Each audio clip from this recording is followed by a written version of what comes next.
继续要来讲，帕金森氏症是一种动作障碍的这个疾病，镜头包括会喘、骹手硬者等等。过去拢是透过医师的判断，有时阵会误诊，讲是中风，耽误到医治的时间。即卖有好消息，清华大学甲中国医药大学新竹的附设病院做伙研究开发。 用 AI 人工智慧，透过影像加上大数据分析来判断是毋是有带着帕金森氏症，讲这个准确率高达8成。做这个动作，翻掌。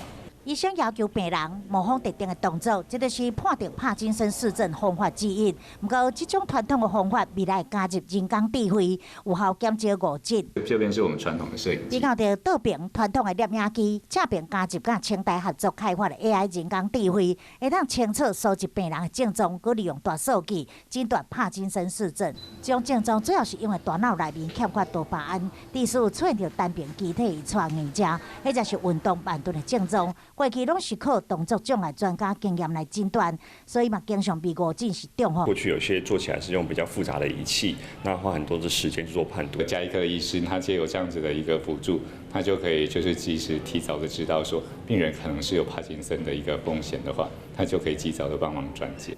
这嘛是全球头一次用影像 AI 来诊断，准确率会当高达8成。未来普及了后，互病患会当提早确诊，量早治疗。